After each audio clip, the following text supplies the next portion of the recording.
Looking good. I'm ready. And I'm ready too. Go ahead, Wonderful. Daniel. What am I going ahead for?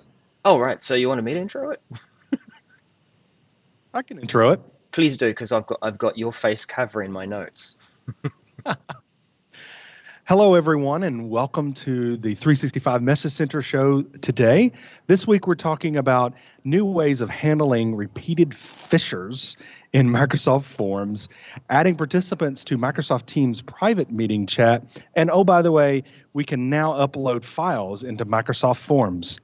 Roll it.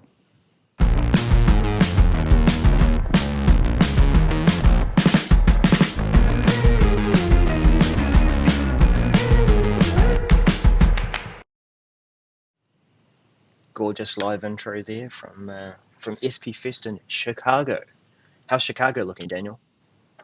Chicago is cold, but that's expected for it to be cold, but we are doing well. This conference is going well. We've had a couple of days of workshops, and now sessions are starting and having a great time. Awesome.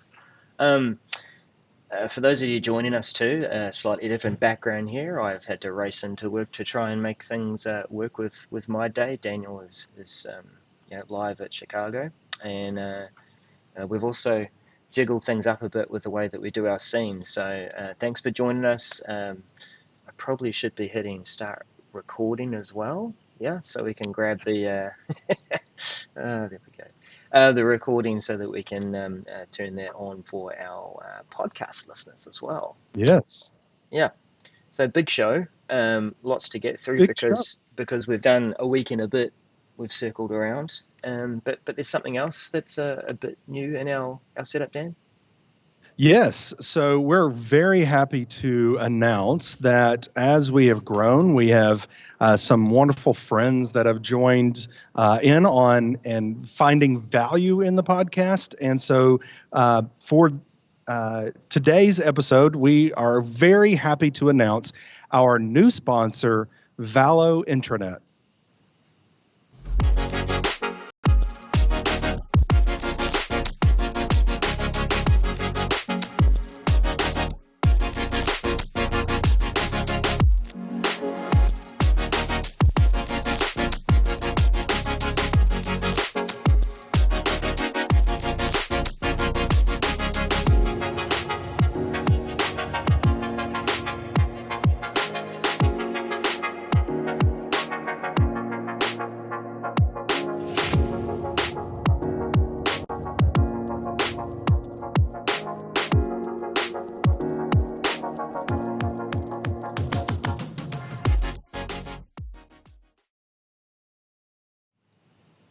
Wow, that's awesome. Thanks, Valo, for sponsoring us. So good to have you and your support for the show. It's validation Definitely. that what we've been doing for a couple of years now, it has been worth it. Yep, very much so. Yep. So I know we've got a lot to get through, and forgive the awkwardness of the scenes, but I will drop I don't know this if it's forgiving the awkwards of you're able to see me, right? When we're going to that's right. show the message center, you get to see me. So what's bad about that? Okay, Nothing that's a bad about joke. that. Oh, you know what? So we what? actually have lost your video over the top of it, so I'm not even going to try and fix this. Let's just talk about it and cut it back occasionally. Fantastic. So first up, we have handling of repeated phishers in Forms. Darrell, are you a fisher? Well, I enjoy fishing. I don't go out often, so you couldn't call me a repeated fisher. Oh, not that kind of fisher. So this is the PH fisher. Oh. So we know about the phishing protection in Microsoft Forms. It is a way for Microsoft is helping you protect against people creating forms and trying to grab the information of people filling in those forms. Protected type of information. So if I create a form that says, give me your credit card information, those type of things. So this announcement, which is MC 197185, is talking about how Microsoft is going to handle people who are repeated offenders of this. And it's actually, it's interesting, Darrell, that I've noticed on it, it's 2 or more confirmed phishing forms, you're going to be blocked. I mean, that's, it's 1 strike, 2 strikes you're out kind of thing. And I think that's interesting. I like the proactive approach to it. What do you think? Mm-hmm. Well, it's also, is that block for just the individual or for the whole org? Because what the message talks about too is that it's notifying your global admins that there is someone in your tenant that is using forms in this inappropriate manner, and you'll get that report to say this is the user account that it's that's doing the phishing. Hopefully they don't block the whole tenant. No. It's not the whole tenant. It is just the user who created the form, Okay. and they'll be placed in that restricted user portal so that you'll be able to take action. So if they did it, and maybe they did it a couple times and they shouldn't have been doing it, they didn't know or whatever, you can actually take action and get them unblocked. But it's just the user. So I think it's a pretty good update there, because I don't want people trying to grab information like that and causing issues, right? So Yeah. we don't want to the bad Joes. Yep, exactly.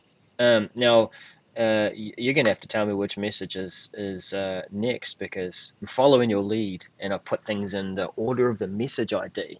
But I've got a few other things that are before that. Don't know if we want to mention some of them. Well, at least just to say that at the bottom of my list, now that they're in order of message, some reappeared on our list to say that they were updated, and it was mostly around updates for timing of release pushing out again. So your updated start page for SharePoint is pushed out a bit, and they expect to have that finished in February 2020. If you have live captions arriving, then that is also updated to mid-December, when it will be completed worldwide.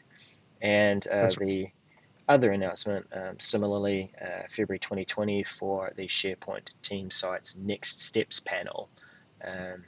So yeah, just recapping that, it's good to say that the message center is also used to update when timelines and delivery times That's right. Well, changed. Right, and it's key to, a point there. I like to sort, especially when preparing for the show. I like to sort instead of the column last updated, which is the default. I like to sort by message ID, so it shows me all of the new stuff. But that doesn't mean you should only look at that view. You should look at the view for last updated, because even though you have reviewed the message, may have changed the messaging inside that message, right? So especially around timing. So that's a good thing to keep track of. Definitely. So what's the next one on your list, Daniel? New feature, meeting chat notifications. So this is MC 197293. This is all about Microsoft Teams and how it notifies you about chat that's happening within a meeting. What's the current behavior within a meeting? Because it is interesting. It has changed over time. It has changed. It's changed from what I find. I was going to say annoying, but that seems kind of negative. So I'm going to say not as helpful behavior of a meeting being in a channel and it constantly pinging and saying, here's all the chats that's going on in that meeting, even if I'm not a part of that meeting. Maybe I've exited already. So this is being able to update this to say, I don't want all of those the messages, especially if I have not joined the meeting or I haven't sent a message. So if I haven't even joined the meeting, I don't want to see the chat that's going on in a Teams meeting. So I can change that in the settings of Teams, and it's live now. I have it in my tenant for targeted release. So the rollout is for early December, which it's already past early, what I would call early. It's almost mid, and it's supposed to be completed by mid-December, which is in a few days. So, so do you like that change to be? I really don't like it when I'm getting all those prompts and I'm not even part of the message or part of the conversation. What do you think? Yeah, I think that when we've had Skype for Business meetings in the past, we join them, we close the window, it's gone. We don't see any continuation of conversations in chat. But now within Teams, you've got those standalone meetings that sit in the chat app. And if you've joined the meeting, or maybe you haven't actually in the past, you continue to get these messages, you continue to see that conversation thread. You have to purposefully leave the meeting or mute it to stop getting those notifications. This is good because the change that we're seeing here today is good because we get a little pop-up to say this meeting has started because the first person joins it, and then from that point onwards we'd get ping, ping, ping, ping, even if we had to make a change in our plans and we couldn't attend it anymore. That's Now right. it's not going to ping you until you actually join that meeting. So yeah, it's going to quieten things. I think it's a slightly, not misleading, but confusing title for the message, because it's not about giving you notifications, it's about controlling them. Yes, it is about controlling them. And if you want to talk about misleading titles for a message, the next one is going to really take your... It's gonna tickle my misleading fancy. Go tickle your fancy. Yes, it's going to tickle. Okay. SharePoint Classic and Delve blogs. Yes, so this is MC197403. Everyone, I want everyone to pay attention to this. I'm going to read this, and it's going to shock everyone. Retirement of SharePoint Classic and Delve blogs.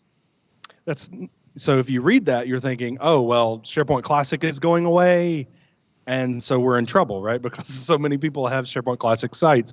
This is not what this is. It's actually SharePoint Classic blogs. That site template is going away, and Delve blogs are going away.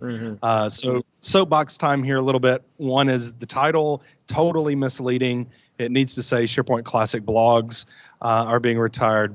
The second kind of point of contention here is this is a functionality that is being used. These two, the blogging, this is how Microsoft has suggested people to do blogging in SharePoint for the longest time.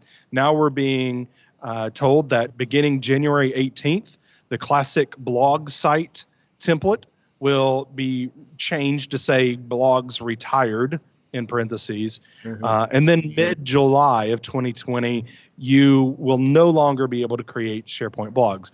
I do like the fact that they've pushed that out so far. So it's a mid-July. So it's not that some updates we've seen recently, it's been, oh, you have approximately 3.5 days to figure out what you're going to do. So, and then Delve blogs beginning January 18th, which is the same for the classic blogs. But January 18th, you will no longer be able to create new Delve blogs. So people will not be able to go to their Delve profile and create a blog site from there. February 18th, which is a month after that, you won't be able to create any new or even edit existing posts in your Delve blog if you already have one. And then the same date, July 17th of 2020, all Delve blogs, all of them, post as well as the sites will be deleted and removed. So this is one of those instances that Microsoft is not just turning off functionality and not allowing you to create it. They're actually going to delete your content. Your content is going away July 17th, whether you want it to or not. So you do need to prepare for this. Yeah, definitely. Now, you can see the motivation for this is to try and encourage people to start using communication sites for blogs and really take advantage of that method. I know that there is quite a history for people to create their personal blog sitting in within their SharePoint My Site, and then it was their own Delve sites, and then you've got your classic blog site template. Are you seeing some grumbling and resistance? Because I mean, we've seen modern sites and its new features coming for some time. Is this just something that people need to start really thinking about transitioning to?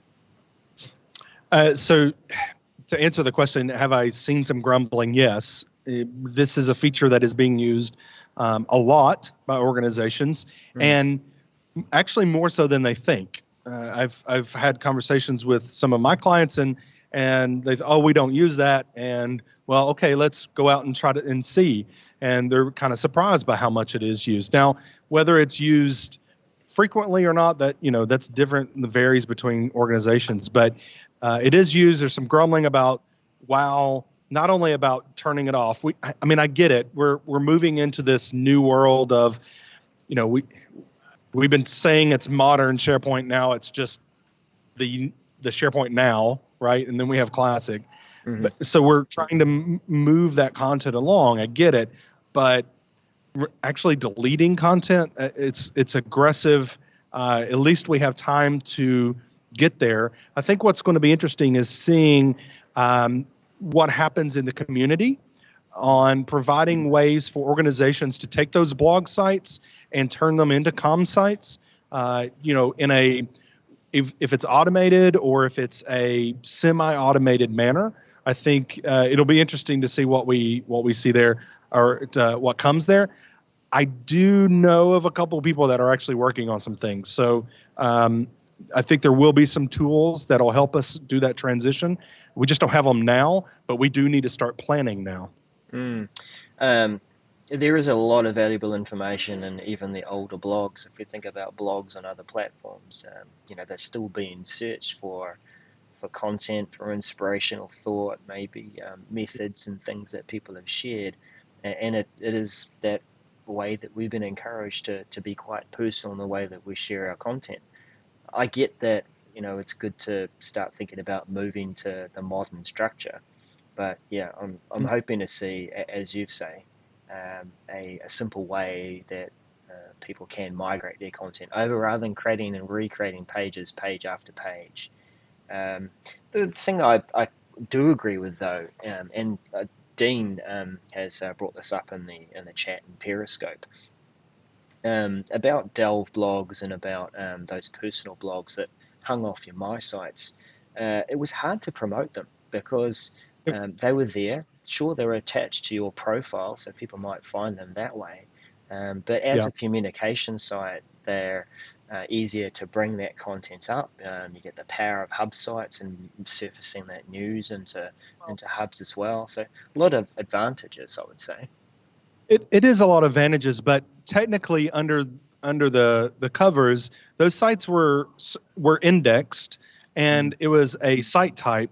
And so actually, while there wasn't an out of the box, here I want to show Delve blogs here, you could easily do it via search.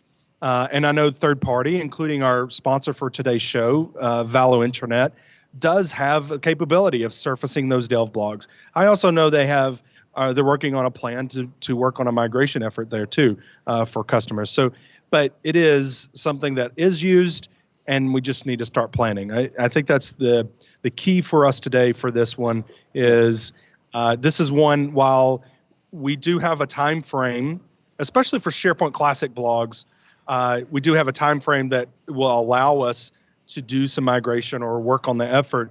We do need to go ahead and start planning for that now. Definitely. So do note those dates as we close off this message. Note those dates and work to them. If we're lucky or we voice our concerns, there may be an extension, but be sure that the way that we're going forward is we'll be using communication sites. I highly doubt there's going to be any continuation to this or extension. There's already been some extension to this. Right.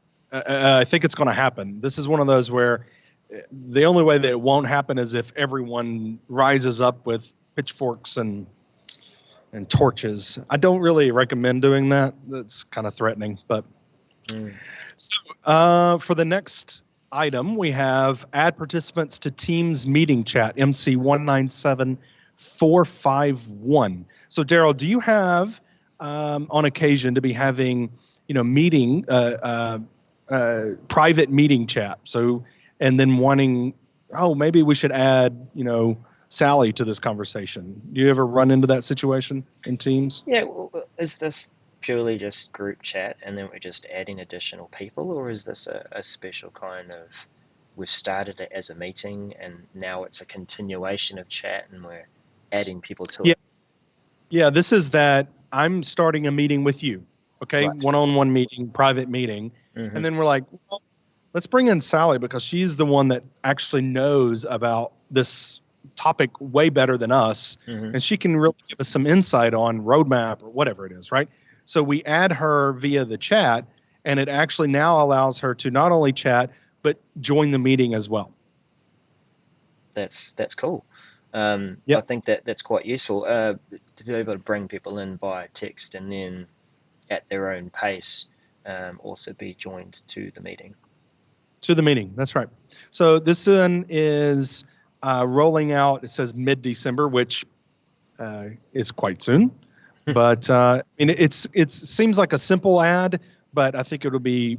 I think it's one of those that more and more people will start using. Yep. Well, the same considerations apply too as you're adding people. You can see from the screenshot that you can choose to include chat history or not. So Right. think about that in a scenario where you're running a meeting, you've just had a chat about something, but you don't necessarily want that new person joining to see everything that's in that chat. You do have Right. control over whether they see history for a certain number of days Right. or not at all. Right. Exactly. All right, moving on. Yes, sir. New feature introducing file upload for Microsoft Forms.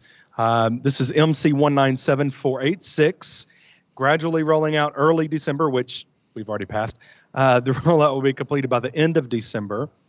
And this is being able to create a question in Forms that's really just a file upload. It's not a question at all. And actually, a fellow member of Regarding 365 created a blog post on this. Lorian did a blog post on this feature and with some nice screenshots on it. So definitely recommend you going to regarding365.com and viewing that post. It's good stuff and good information about how you go about it. It's not in my tenant yet, so I didn't know all the steps, but he has highlighted that. Here's the key: if the form is an Office 365 group form, right? So Hmm. you're creating it from within the group, then the file that's uploaded as part of the form will be actually added to the SharePoint library. That makes Okay. sense, definitely. Yep. So if it's a form that I'm creating outside of an Office 365 group, then when I add that file upload, then the file will actually be uploaded into my OneDrive. Oh, okay. Yep. Yep. Right? Because it's not attached to the group. So wanted to kind of mention that I think the file upload limit is something like a gig or something. It's huge. Mm. Uh, and then the last thing I want to mention is with Microsoft Forms, you can have forms that are filled out anonymously, right? We can share those. You don't have to log in. It's anonymous, and anyone in the world can fill them out. However, anonymous users will not be able to upload files. Mm. I have not been able to test because, like I said, it's not my tenant yet. But I asked Lorian, and he said he's tested it, and it does not work. So if you think about that, it makes sense because if you allowed anonymous uploads on an Office 365 form, then anonymous people could add files to your library. And what if your Yeah. library, anyway, it's not allowed Yeah. for anonymous users. Well, we might see So that scenario built out a bit maybe. to potentially provide a safer way, scanning it with ATP, all sorts of things like that. Phil Worrell brings up too that a result of that too is that those forms using that functionality are not available externally, so you don't even get the opportunity to share it if you're going to be adding or attaching a file. Right. Yep. So as is pretty normal with our messages, there's absolutely nothing you need to do to prepare for this change. Well, that's true. So, Don't tell anyone. Don't even tell them to read Lorian's blog. They'll right. find it themselves, I'm sure. But but they do, of course, with the Yeah. standard boilerplate. But you might consider updating your user training and Yep. notifying help desk. Yeah. No, you will definitely need to do that. Um, Yes. and do shape that up to give some guidance around when you would use this feature and how it might be used to gather information from people internally in terms of submissions, but advise that it's not available externally at all. All right, Darrell, next up, what's your next message you got? And we've got Microsoft Teams commercial cloud trial updates. Will soon be replaced with Teams exploratory experience. Yeah. This is MC 197570. So this is improving the trial experience that allows your existing AAD, so Azure Active Directory users in your organization who are not licensed for Teams, to initiate a trial for the product. Yeah, and looks like you can include Exchange Mailbox component. So if you're setting up that team, then they're allowing you to, in a sense, trial Exchange as well, which is pretty generous. In the past, we haven't really seen Exchange functionality, like being able to create any calendar appointments for meetings and Teams, until you actually go ahead and move your mailboxes into Exchange Online. But in a trial sense, this is great. So here's the thing. I'm wondering, and this just came to my head, I don't know any inside knowledge of this, but remember we've been talking about users being able to purchase their own licenses in the Power Platform. Wouldn't this be an easy way to enable users to sign up for their own trials and then go ahead and pay for their own licensing for Teams? Wouldn't this be an interesting way for them to be able to enable that? I'm not saying they are. I'm just this is just what came to mind. Yeah, that'd be a dangerous game to play in the government's sector, right? Well, it's a dangerous game to play in the Power Platform too. So, but they're doing it anyway. Yeah. So I think that it'll be interesting to see if that actually happens. All right. All right. Next up, very short message. MC 197722. Microsoft Flow is becoming Power Automate. So if you've been living under a rock and haven't been paying attention, Microsoft Flow is now being renamed to Power Automate. It's already done. This was announced at Microsoft Ignite conference this year. Now, the individual workflows that are happening in Power Automate are still called Flow. They're flows. Okay, so that part is not being renamed, but it is now Power Automate. Is there anything else you want to say? No, just it's really emphasizing that there is no specific action you need to take. But there's nothing you can take other than maybe update your slides, which I have done, and update your your methods of communication.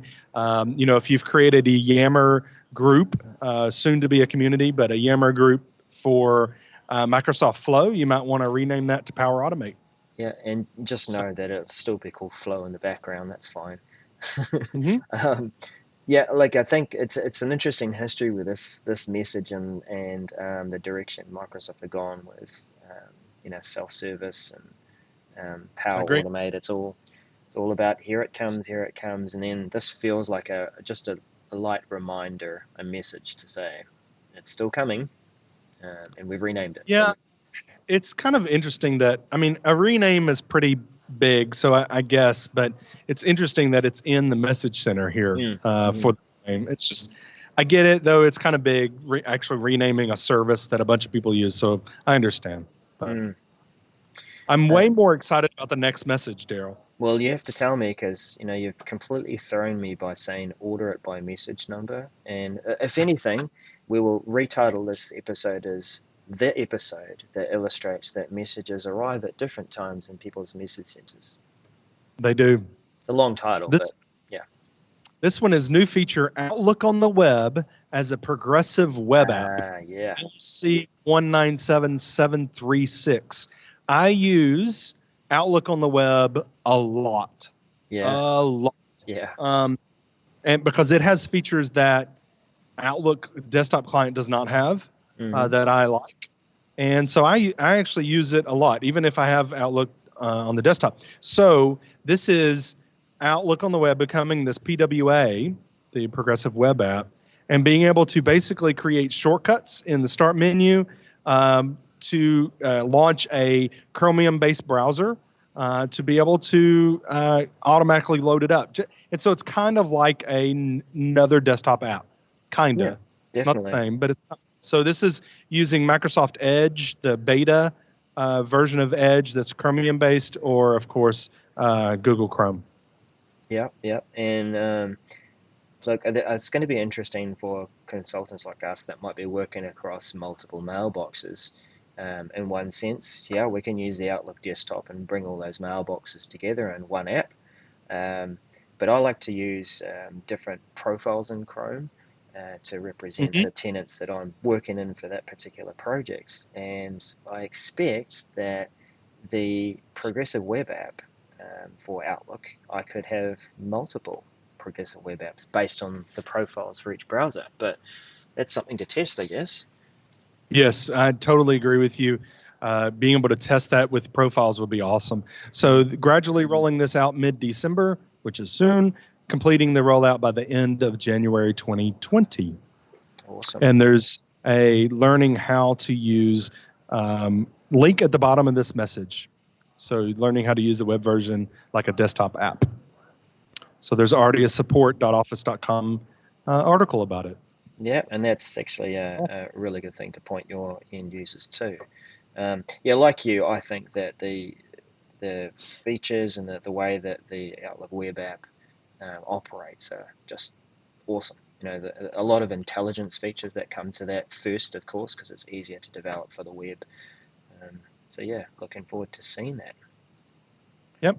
So I have one more message, and Hmm. it's about it's threat protection. But before I talk about that, I want to make sure that everyone here live and everyone at the conference knows that I have stickers for the show, and I have plenty of them. So you can come up and get them at the table, or if you see me sometime this week, please ask for a sticker because I have plenty of them, and I don't want to take them home. And you're not necessarily offering to post them out to people who are interested on the net. I've seen that done Uh, by some of our friends, and they've yeah had to send yeah, out quite a few. uh, no, I'm not going to mail them to you. However, if you pay me enough, then I probably will. Well, You hey, know, if but it depends on how much it's worth to you. well, I mean, we could invest some of that fellow sponsor money into Mhm. back into that. That'd be cool. Moving right along. Moving New along. feature advanced threat protection campaign views Mhm. in public preview. This is MC 197802. Advanced threat protection campaign views is a new feature in Office 365, but being able to view the campaign and see what's going on while it's going, I think is actually fantastic. Have you used ATP a lot, Daryl?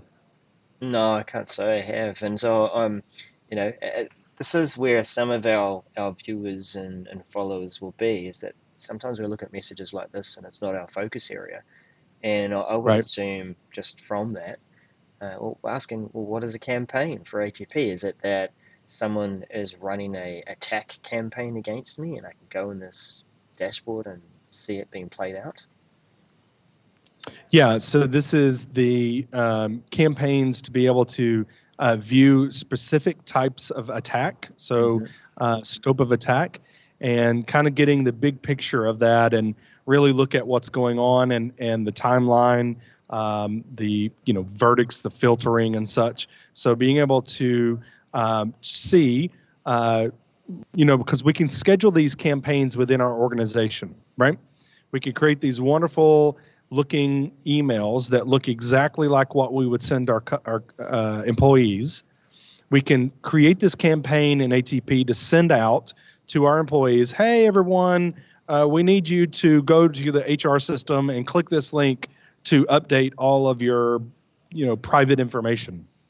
And we can track when we send that out who's clicking on the link so that we can, how should we say, re-educate them. Oh, I see. The on, campaign is a positive one, on like an ethical hack. Yes, right. So this is the, hey, you clicked on the link, so now you got to go through training again so that you can learn not to click on phishing attack links.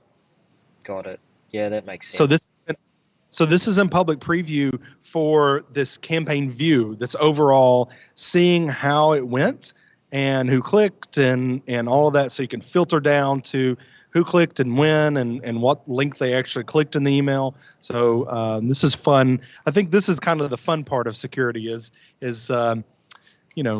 tricking people into clicking bad links, but they're not bad links. They're just As long as it ends in some kind of chocolate or bribe or reward for the IT department. Right. Yeah, I'm probably going to get in tons of trouble saying that. No bribing. No. All right. Oh. Well, yeah, you completely threw me with this different order thing, but that's cool. I think we're at the end of our list of messages. Yes. Look, is there anything else you wanted to add in terms of observations and things that you've seen discussed in the community this week? I haven't seen any big ones this week. Discussions about things changing or or any breaking. I did see we did have some issues with Azure. I think it was late last week. So had some issues with SharePoint going down and stuff like that. But that may have been regional. It was definitely in my region. But nothing that nothing that's big that's come along for changes. How about you? Just to say that the Outlook was a Do Not Disturb feature has arrived in general availability for the mobile app. I'd seen that earlier because I was on a test flight build, and now it's available.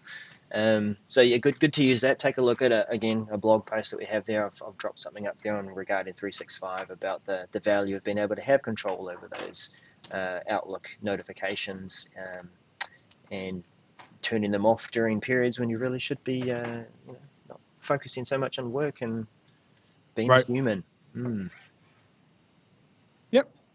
That's awesome. Thank you, everyone, for joining us today on the show. And thank you for our live studio audience that's here at SharePoint Fest. And thank you, Darrell. Yeah, thank you, Daniel. And yeah, because I'm still sorting out these scenes with a new laptop. I haven't got the outro scene, so I'm going to play the intro scene. See you again, everyone. All right. Thank you.